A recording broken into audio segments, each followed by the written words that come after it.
Hello and welcome to today's webinar, APPA webinar about managing change in the workplace. And today is really not necessarily thinking about the process so much, but thinking about what we can do to minimise the effect of change in the business and to maximise the effectiveness that we have when we're looking at change in the business. In terms of me, my name is Toni and I just want to start off by thanking everybody for their patience. I was extremely unwell last week and we had to move last week's session from last Thursday to this Thursday. I really appreciate your patience in doing that. I am a workplace trainer by trade. That's what I started doing 30 years ago, and I've had my own business now for about 8 years. And what I do is I specialise in working with small and medium businesses in New Zealand and Australia in terms of getting the best out of their people. So it tends to be around leadership, culture within the business, sales and marketing.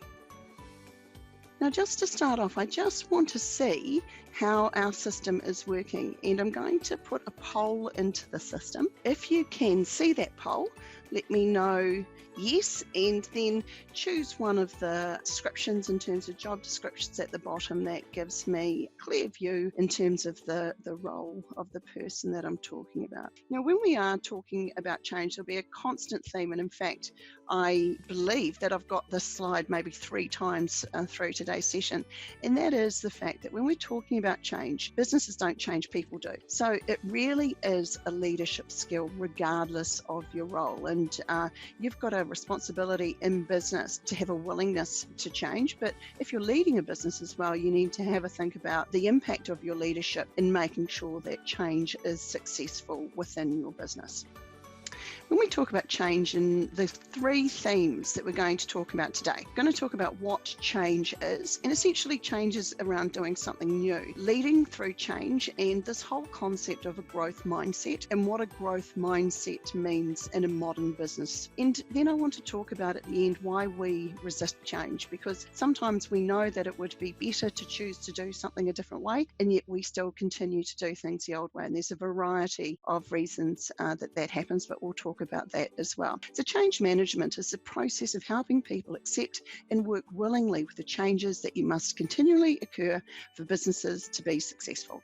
It's a concept that's familiar to most of us, but often we don't minimize the impact of change by managing it intentionally and successfully. And to me, there's 2 things. It's minimizing the impact, but it's maximizing the effectiveness. And there's some pretty scary stats around the lack of effectiveness of new things or change in businesses, which I'll talk about in a moment. What is change is something that I think is extremely important. And for today's session, I've got quite a big part of what we're going to be talking about is change in terms of learning a skill, doing something new in the business. And when we look at change can be many things. And I think sometimes as businesses, we tend to do the really big things well. And I'll have some gross generalizations today that may or may not be true for your business, but we tend to do the really big things in change well. So it might be that we need to change distribution centres, or we're going to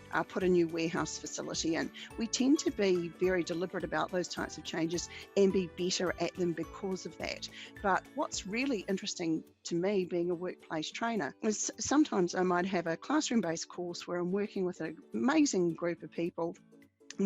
Everyone gets taught a new skill. It doesn't mean that that new skill is applied into the workplace, and it's a real challenge to make sure that we find ways to make sure that things that may be quicker, simpler, better are things that we actually are doing in the workplace. And I really want to challenge that.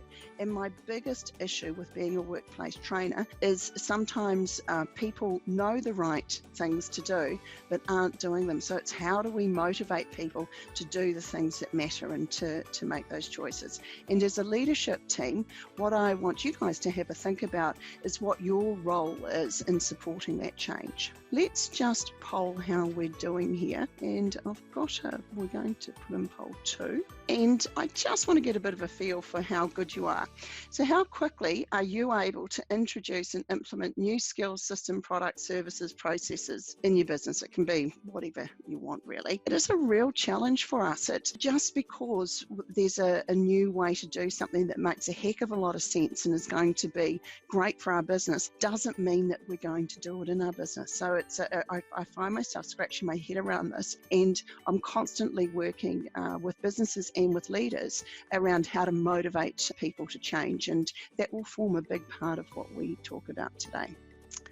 So we know that we're working in changing times. We went in our last webinar was all about the changing times that we're living in with competitors, staffs, customers. Things are changing, and what's different, because change has been a constant.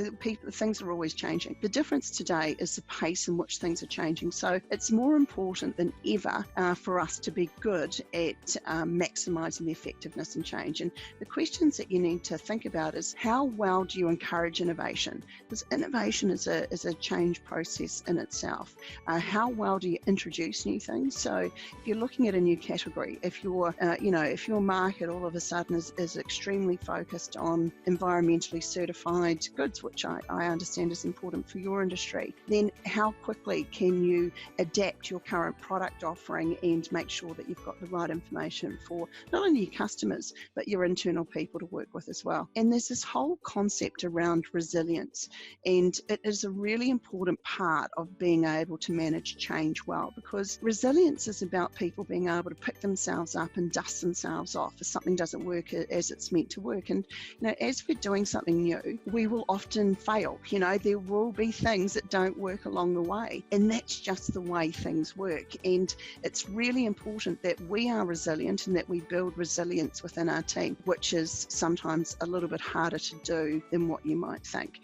And there's a really interesting stat here, and it's usually around the high 60s, but 60 to 70% of all change doesn't have the expected result. So it's not that it fails, it's that that anticipation of some big gains aren't realised in the way that we expect it to be. And when we look at the issues around change, 39%, which is the largest chunk, is on the employee resistance to change. And this is something that I experience all the time when I'm working with businesses on introducing something as like a CRM. Now, we might know that to have a 360 view of our customer and to put in our activity and to make it, to look at some Salesforce automation, all makes perfect sense. But it doesn't mean that people are going to support the change when it's a practical way that they need to do something different when they come to work the next day. So we're going to poll this one. The first one is, and I want you to think about you and I want you to think about your team. I know some of you don't have a team, but maybe think about the team around you. How well do you adjust to change without frustration? And how well do you believe your team adjusts to change without frustration? One of the things that I do with employee satisfaction surveys when I'm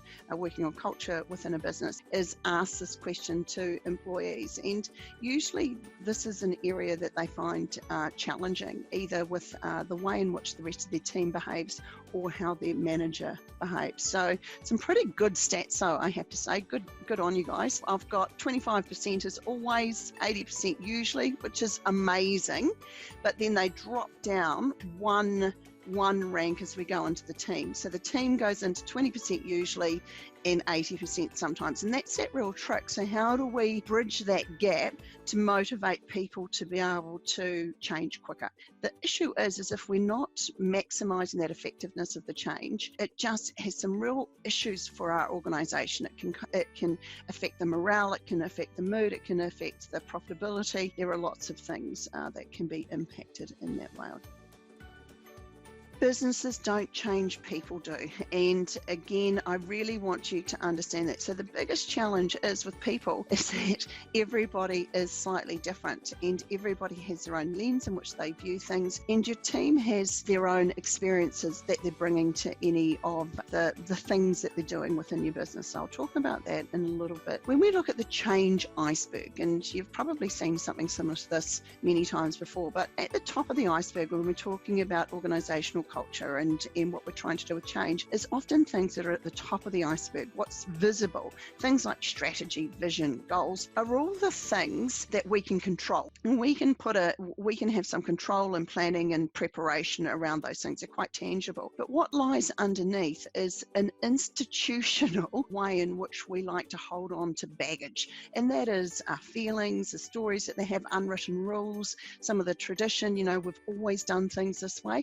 And it's really hard to shake those out. So we need to think about, as a leader in the business, how do we support our people through change? And ultimately, that's what leadership's about. Now, the Gartner hype cycle, this is all about change management. And this is the fundamental cycle that I want you to think about when you look at being effective with change. And this is really the process that you go through with change. And you'll notice at the top there, we've got the peak of inflated expectations.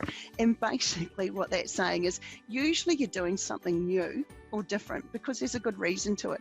And so with our heads, when we're thinking about things logically, it all makes sense. We go, yeah, I'm really excited. This is going to be amazing. We're going to have a new CRM. Yay! I'm going to have a 360 view of a customer. That's fantastic. And it's going to add a lot of value to what I do. Then I come to work the next day and then I log into the system and I've got to log into a different place than what I'm used to. And then I realize that I haven't put my activity from a call, so the system doesn't work how it should because I'm not putting things in, and I get extremely frustrated. And this is the trough of disillusionment. And some people go off the scale here. They go into a pit of despair and it's very difficult to get them out. And some people just have a little dip. But everybody has a dip after the inflated expectations, because things that are logically right are not always what you need to do when you're trying to change behavior within businesses. So that trough of disillusionment is different for different people, and you need to work with different people to take them through that. And it's interesting because when we look at how we move up here to the plateau of productivity, all sounds a bit flash, but it tends to be slightly lower than where that original peak of inflated expectations is. But what we need to do as managers is figure out how we support people through that space. When we look at applying that thinking, I guess, to the basic learning model, and you may have seen the conscious and the unconscious competence model before, but I'll take you through this and I'll use my beautiful daughter as an example. I've got a lovely 7-year-old daughter who likes to drive our car down our driveway. Don't tell the police that she sits on my knee and steers the steering wheel, and she looks at me and she goes, "Mummy, I'm a really good driver, aren't I?" She doesn't realize that I'm using the accelerator or I've really got my hand underneath the wheel. She's oblivious to it all. So really what's happening at that time is she's unconsciously incompetent. She doesn't know what she doesn't know, and it's a lovely place to be. Then when she's 15, 16, whatever the age is that people get a license wherever you are, you all of a sudden realize what you don't know and you become consciously incompetent, and that's a pretty scary place to be. And as people are learning something new, that's where they start to get afraid of making mistakes. They start to get worried about doing something that may impact the business, and that fear is a really big issue within that change process or learning process. Then with practice and repetition, you become consciously competent. And what is important here is that you go through that whole model of being very deliberate around what you're doing. So if it's around driving a car, you're looking in the rear vision mirror, you're looking at the side mirror, you're going through a process in your head and you're consciously competent. Then you've been driving for 35 years like me and you're just unconsciously competent. You hop in the car and you go. What's particularly important in this model is the practice and repetition. And what we tend to do as businesses, and again, this is a gross generalization, is we don't spend enough time in practice and repetition. And how you create a behavior can be dependent, I guess, on how big that behavior change is. But on average, this is on average, it takes 2 months before a new behavior becomes automatic. So as a leader in the business, what you've got to try to find a way to do is to support your people through potentially 2 months of doing something new before it becomes automatic and before it becomes easy for them to do. So I've just done my own experiment at home. My poor family, they get experimented on quite a lot. So I've just realized my driveway looks terrible and I need to water blast the driveway, but pretend that looks lovely. driveway. And what I did is our bins, normally the recycling bin is on the inside and the rubbish bin is on the outer side of the driveway. And I swapped them around in the weekend when I brought in the rubbish, and I sat my family down and I let them know, changed them around. I didn't let them know that they're part of the experiment for today's webinar, but I let them know that I thought that it would be a better way to have the recycling at the side. They all thought that sounded fine. I don't think they really cared one way or another, and blankly went off to do what they needed to do. Now, it's pretty simple. You can see that the recycling has the orange top, and you can see that the traditional rubbish, the landfill rubbish, has red top. You know, we're a pretty switched on family. We do a lot of things really, really well, and I'm going to poll this just to get a bit of a feel. But what do you think? How often did we use the wrong bin? And because I'm so committed to getting this data right for you, I've gone through the bin this morning, and what I've also done is move them to the right bin. So don't worry, there have been no recycling issues in this story, but I have had to get quite dirty in getting this right. Someone's actually put we got it right, because it's easy, because you can see the lids. Well, you would think that, wouldn't you? But no, it was. Let me just end that polling. You would think that. So the average in the polling was 50 to 75%. So give yourselves a bit of a pat on the back. That's exactly right. 50 to 74% of the time, I wasn't going to do the exact numbers, but more than half of the time we were getting things wrong. Now, you would think that that would be really easy. So if we can't even get that right when we've had some communication, when it's a relatively simple change, and when there's a visual representation of the change, then how do we kind of make sure that if we were going to make that change permanent, that we didn't have such an issue? One of the things as a leader is thinking about what you need to do with your people to take them through that practice and repetition. And there's a model that I use a lot in my training, and it's a situational leadership model. And basically it says that there isn't an exact style that you should have as a leader in your business, and your style that you choose to use is dependent on the person that you're leading. So each person is going to have their own readiness and their own ability to do certain things, and the style that you choose should really be dependent on that person. And it is almost a direct inverse to the Gartner hype cycle. So you can see there where you've got the telling going through to delegating pathway. So telling is high directional, and delegating is very hands-off, and somewhere in between with the selling and participating. That's, you know, explaining, persuading, encouraging, problem solving. That takes a lot of effort, and as a leader in the business, that's where we should be spending most of our time. And what I tend to find when I'm working, especially with leaders in the business, is delegation is a real pain. And I'll work with somebody and I'll say, why on earth are you doing this task? Why don't you delegate that to one of your team? And they'll say to me, Toni, you know, I've delegated this to Bob last month and he didn't do it and I had to do it myself. And I say, okay, well, take me through the process. What did you do to orientate Bob to the job? What did you do to coach him once he was doing it? And then how did you support him before you delegated it? And we find out, no, what I did is I told Bob how to do it and he didn't do it how I wanted him to. So what tends to happen is we miss out this really chunky stuff in between. And if nothing else out of this webinar, I want this to be something that you really think about, because many of the businesses that I work with need to spend more time in that middle part of the quadrant. So I'll put this through into another grid so we kind of look at everything all together. And if we look at this dip that we had in the Gartner hype cycle, and then we overlay that with unconsciously unskilled, consciously unskilled, consciously skilled, unconsciously skilled, and then you look at the bottom of that where it's got the leadership style. So that first bit of the leadership style is about being very directive. So that's your kind of tell.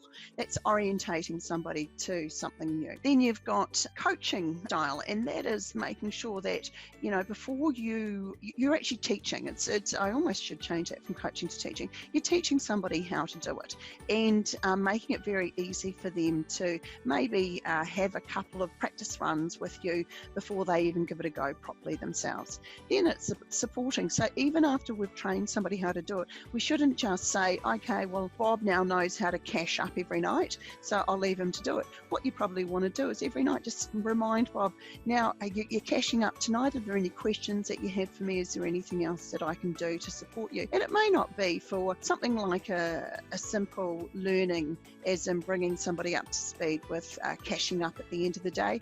That might take a week from start to finish till you delegate. But usually what we do is we expect people to be able to do it in a day, and people get really uncomfortable, and it tends to not work within the business. So my biggest recommendation for any business that I work with is spend a heck of a lot of time in coaching and supporting. And one of the biggest leadership skills around is being able to coach people. It's not having all the answers, but being a really good coach that can work beside your people and to support them, especially when it comes to doing new things.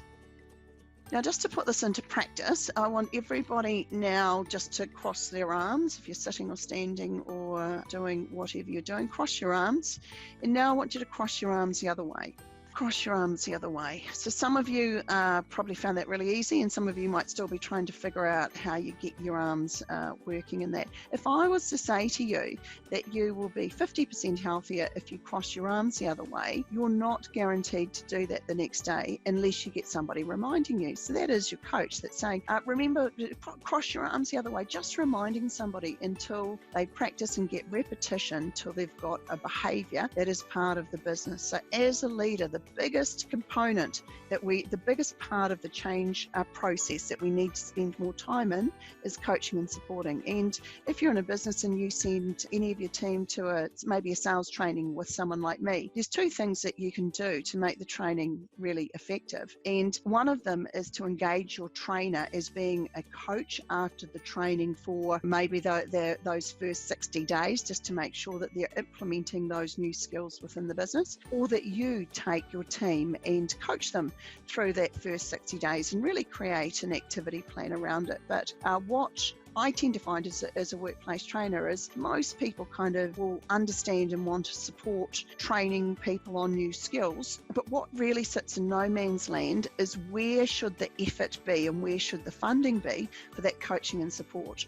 I think it should sit within the business, and I think that is a skill that leaders within businesses need to have these days. I just want to talk about our bias, and we talk a lot about the fact that we don't see things how they are, we see things as we are, and that's important for you, but it's also really important for your team. And again, when you're talking about something like the situational leadership, it's really important that you understand where your team's lens is and how they're viewing things. And when we talk about our lens, it's how we view the world, and it really impacts not only us as leaders, but it impacts our staff and how they feel, and it impacts our customers as well. And it's all of this process, this whole thing around the environment, the baggage, how we, the belief system and structure that we've grown up with, that influences how we think, how we feel, and then how we act. And it's that whole end part of the process around how we act that is most important when it comes to leadership and when it comes to managing you and your team through the change process. We're often talking about things around EQ, but it's really important before we talk about emotional intelligence to understand that we all see things really differently, and that different people in our team will see change in different ways, or will see different processes in different ways. And I find this picture really amazing because I can't see 3, I only see 4, and yet I'll have my husband that'll say, no, it's definitely 3. And so your own lens gives a perspective on anything that you're looking at. And it's really important to understand that when you're working with change and you're working with people, everybody is a little bit different. So how you manage those differences through the different parts of the process is extremely important. We need to understand that it's up to us. We need to challenge ourselves to improve our EQ, especially our self-awareness and self-regulation. EQ, of course, is emotional intelligence, and it's such an important skill. And it's not only being aware how our behavior affects others, it's actually being prepared to do something about it as well, and to being able to edit your behavior to get the best out of your people.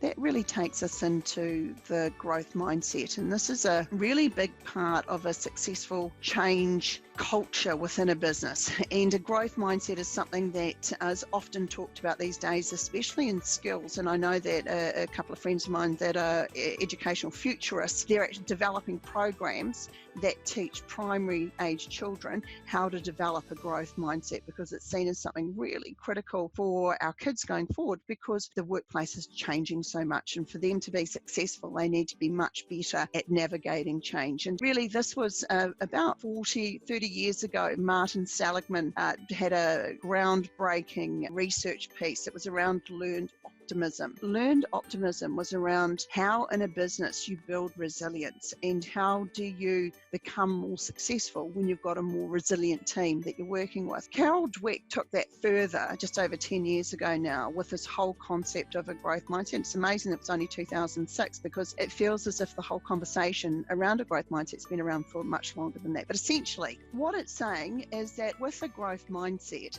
nothing's fixed, that you're on a continual cycle of improving, and that there are certain characteristics that separate a growth mindset from a fixed mindset. So let me take you through what that looks like. So on the left hand side we've got a fixed mindset, on the right hand side we've got a growth mindset. And basically it's saying that anything, when you've got a growth mindset, you're really open to feedback, you're really interested in learning, you understand that effort is a really important part of learning, and you're not just naturally going to be really good at something, and practice and repetition is an important part of being successful. And being able to make mistakes and being brave about making mistakes in business is a real challenge, because we don't really want to be having our people making big mistakes out in the marketplace. But we need to understand that to grow, we need to make mistakes, because if we don't make mistakes, we're probably not doing enough. So, managing that tension can be a real challenge. And to me, the key is making the same mistake repetitively and learning from the mistakes that we make. But as a trainer, and again, my observation coming through, when I'm working with businesses in New Zealand and Australia, one of the big challenges I have is that the teams are really uncomfortable with feedback.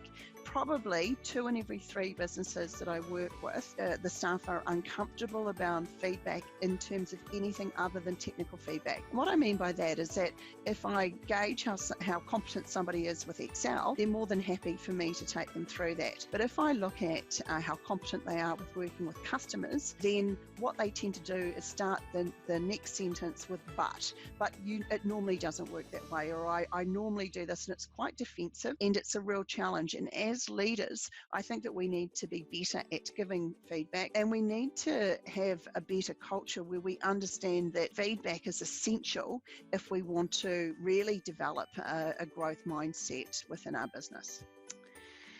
And I love this quote by Thomas Edison. He's famously said, "I haven't failed.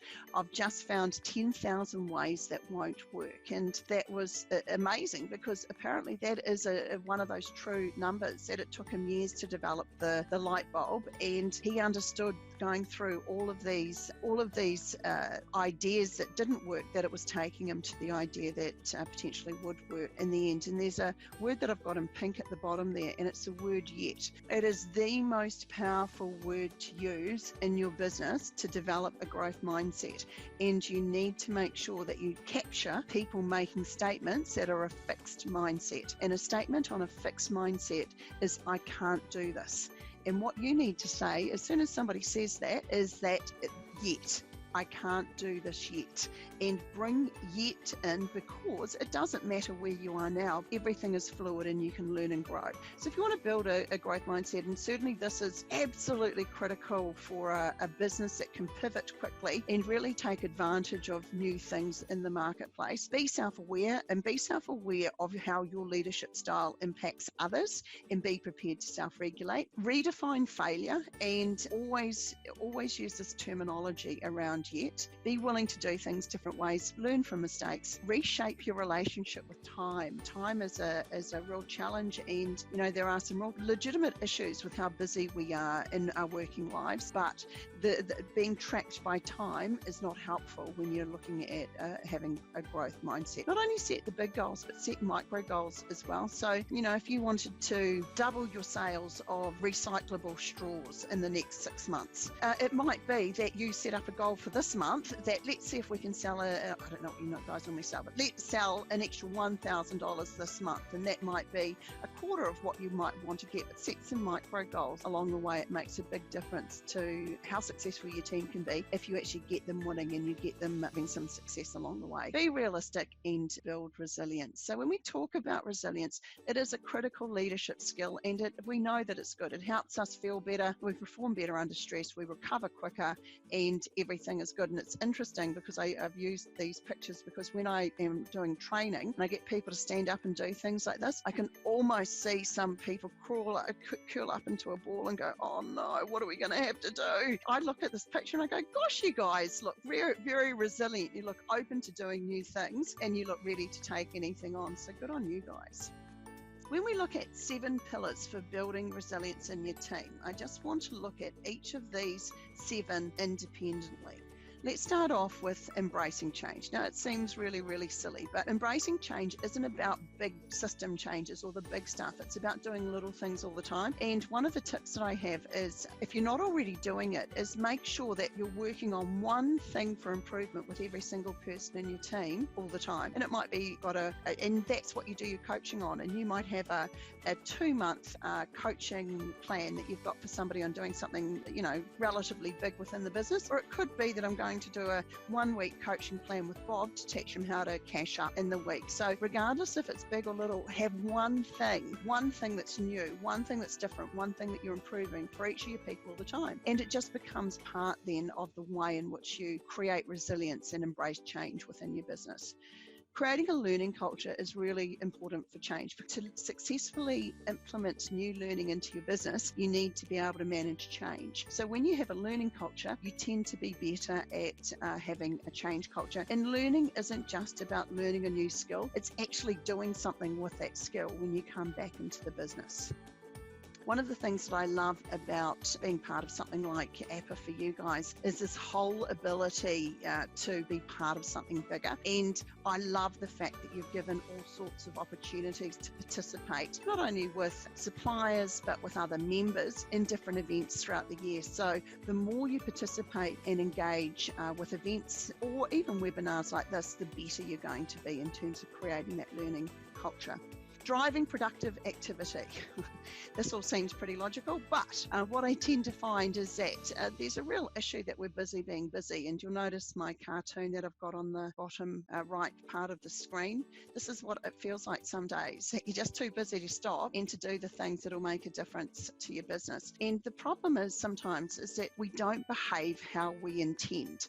And there's this word that I use all the time, which is a gunner. I'm going to do this and I'm going to do that. And I'm not that interested in what people are going to do. I like to know what's actually happening, what's being done, because that's where it's at. Intention is not enough. Behavior is where it's at. And we need to make sure that things don't get in the way of our good intentions. And that's busy being busy, not creating the right priority or not creating the right accountability. And it is really important. And if you are a business leader, one of the big things that I would recommend for you guys is to make sure that you've got some accountability around what you do. It might be how you've got a board of directors. It might be around how you do your management meetings.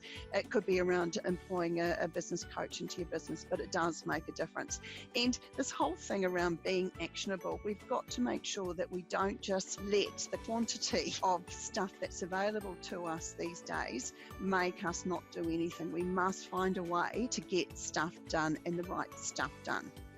Being grateful is so important because gratitude allows us to celebrate the present. It blocks toxic and negative emotions, and it's a really interesting dynamic that grateful people are much more stress resilient. So make sure that you say thank you regularly, that you've got a variety of ways that you say thank you. But find ways to make sure that your people know that you appreciate them. Makes a huge difference to how resilient they are in the business when they know that you've got their back. And that really dovetails into making sure that you've got a positive belief in your abilities, but also in your team's ability as well. And it's not just believing that you can learn, it's about the language and the behavior that you've got associated with that as well. And it's interesting because if your people know that you believe they can improve and can do better, they're much more likely to improve and do better. And hard work, effort, and persistence is important, but that core belief that your team has around what your belief in them is absolutely critical for success. The best version of you, this is something that I find really funny when we look at it. And, you know, we don't always put the best version of ourselves forward, and we need to make sure at work that we're always challenging ourselves to be the best version of ourselves. And I want you guys to think about, you can't control how other people behave. The only person whose behavior you can control, or appearance that you can control, is your own. So make sure that you're the best version of you every single day, and ask yourself, how often when you walk in that door to work are you the best version of you? And I love this cartoon here where you've got the first day of work and the 101st day of work, and you know, someone's very keen to, you know, say thank you for the opportunity, I'm going to work hard, and then on the, you know, after 100 days he needs to do some extra work, and you're kind of, oh, do I have to? And it's interesting because, you know, whether or not it's a date, you know, your first date with your partner, whatever it may be, and you put on your special clothes and put some deodorant on and put some lippy on, why do you still do that maybe after 500 days or 1,000 days or whatever amount of days that it is? We tend to have the worst version of us with the people that are most important to us, and that can even be our teammates as well. So you need to make sure that when you come to work, you bring the best version of yourself every single day. Being optimistic. So optimism is different to being grateful, because being grateful is about something that's happened in the past, and optimism is about hopefulness and confidence about the future. It's extremely important to be optimistic, and it ties into that whole thing around believing that you can improve and get better as well. In being optimistic, there are two key things that I'll always talk about, and that is, be the person that people want to see the front of, not the back of, in a business, and make sure that you understand that attitudes are contagious, and always think about every day when you walk into work, is your attitude worth catching? We've been talking about resilience. We've been talking about some of the challenges with dealing with teams in change. And I haven't really spoken about planning, process, and kind of big organisational change. And that's not really what today's about. But I've got one slide on it. And when you are going through major organisational change, then it's really important to have really good preparation. Include staff as soon as possible planning with any of your planning and preparation and change. Create senior management buy-in and sponsorship, and it seems very logical, but often I'm working with businesses where the management of the business really are not invested in the change, and or maybe don't even believe in the change. Communicate regularly and through the process, and again, communication is so important. I haven't covered that in the resilience or in the growth mindset, but I'll cover that in our next slide. Another really important part of some big organisational changes, make sure any of your operating procedures or HR document, you know, if somebody's job changes and there's something different around what they need to do, make sure that any documentation reflects that, because things like that can really make people feel a bit bitter and angry. And make sure that you've got regular check-ins with people. So this whole thing around coaching and support. Make time for checking in a priority with implementing any change within your business. So I promised I'd talk about communication, and communication is where it's at. If you're a leader in the business, you want to be successful in anything. It doesn't matter whether or not it's acquiring customers, whether it's bringing on a new product, everything, dealing with suppliers or managing change. Communication is absolutely key in what we do. And when we talk about that change process, it's about awareness, where we've got that peak of expectation, the understanding, acceptance, and commitment. So those are the processes that you go through to get through a change process. And what you need to do is to communicate with your team through each of those different stages. And each of those different stages may have a different way in which you communicate, but you need to find ways to answer key questions. And that's the what, the why, the how, the who, and the when. But most importantly, the what's in it for me, and make sure that the people understand what's in it for them. And it could be something like, well, it's actually going to keep you a job, or it could be that it's going to make something easier, quicker, faster within their business. And what's amazing these days is that the channel that you choose, there's all sorts of different options. Obviously, face-to-face is great because you get instant reaction from people. It really gives you a sense of where people are at and how they're picking up things. But if you work in a business that has some satellite offices or remote offices, it's very easy these days to do web meetings and to find other ways other than email to communicate with people. You can see I've put email down the bottom. Sometimes it's nice to have an email trail, but there are so many things that go wrong with email communication because we can't see how people have taken what has been sent through. And when we're talking about communication, it's not about what we say, it's about what the other person understands. So when I send an email, I really don't have any way of having that two-way communication. All I've done is told somebody something, or I've released something. That to me is not communication. So be really mindful, especially if you're talking about change, of that channel. And nothing is better than being able to eyeball people and to be able to talk them through something at that time. And again, it doesn't have to be the big stuff. It could be something as simple as me taking Bob through the cash up process at the end of the day. It's going to be much more impactful for me to demonstrate to him how to do that and work alongside him than for me to give him an email with the instructions in it. And then I can get a good feel for his confidence in what he's doing. This wonderful man, Albert Einstein, has a very famous quote, and that's: the definition of insanity is doing the same thing over and over and expecting different results. And it is so important we understand that sometimes we do things over and over again and we kind of stick with bad things. And we would rather do nothing than make a mistake, favour current routines over new options, or look at the current conditions more favourably than they are just because it's comforting. And you can see this little ball at the bottom here, stable. Even if it's not in a good place, at least it's stable. It's not taking a huge amount of effort, because for me to get up to that top of the hill, it creates instability and it's hard work. And sometimes it's just easier to do nothing. It's not better, it's just easier. One of the other things that I stick with bad things is this whole idea about the sunk cost bias, and that is sometimes we might need to write off money and time on something that we've done. So we might have a whole new innovation, we might have brought in a whole new product range,